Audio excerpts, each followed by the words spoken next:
नमस्कार. आज आपण बनवणार आहोत फणसाची सुकी भाजी.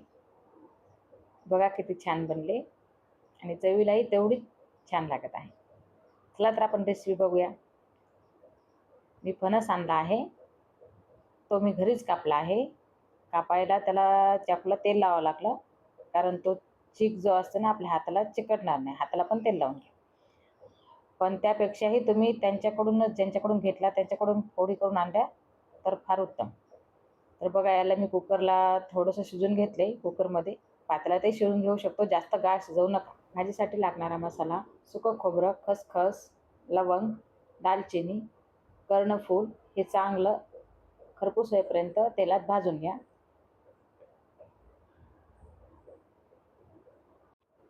हे बघा, छान भाजले. तुम्ही वेगवेगळं भाजलं तरी चालते.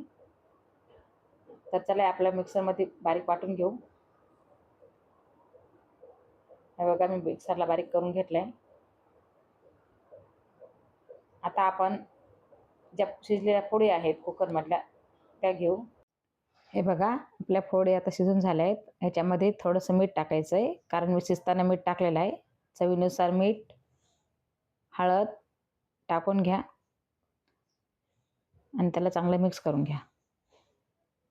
आता बघा, मी दुसरा मसाला ॲड करत आहे.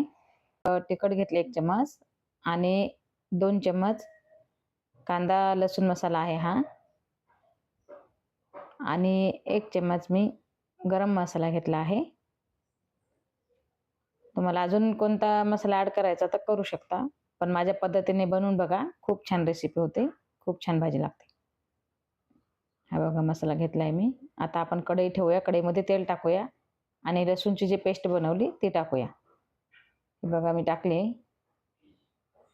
आता हे चांगलं परतून घेऊया.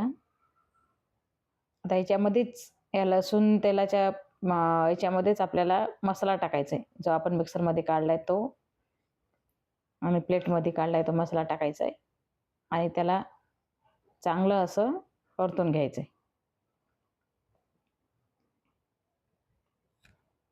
हे बघा, लसूण झालं आहे परतून.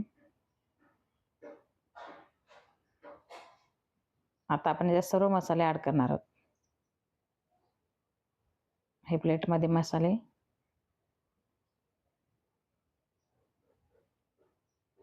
आणि हा मिक्सरमध्ये आपण जो बारीक केला खसखस खडा मसाला तो टाकलाय. थोडं सुकं खोबरं टाकलंय. आता याला छान परतून घेऊया आणि आता याच्यामध्ये फोडी टाकूया.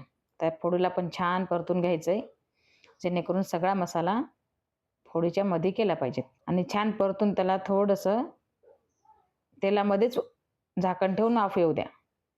बघा किती छान परतायचं, त्याला वाफ येऊ द्या आणि नंतर परत अर्धा ग्लास पाणी टाकून 5-7 मिनिटं मंद आचेवर शिजू द्या. आपण शिजून फोडी घेतल्या आहेत, तरी पण त्या फोडीमध्ये जो मसाला आहे ना तो जाण्यासाठी आपल्याला परत थोडंसं पाणी त्याच्यामध्ये ॲड करावं लागेल, म्हणजे आपला मसाला पूर्ण पोळीच्या मध्ये जाईल आणि आपली भाजी खूप छान होईल. ही भाजी तुम्ही पोळी, ज्वारीची भाकरी, बाजरीची भाकरी आणि भातासोबतही खाऊ शकता आणि टिफिनलाही देऊ शकता, कारण सुकी भाजी आहे. ओली असली तरी आपण टिफिनला देऊ शकतो. बघा हे किती छान शिजले. चला तर आपण आता याला झाकण ठेवून थोडं 5-7 मिनिट अजून शिजवून घेऊया.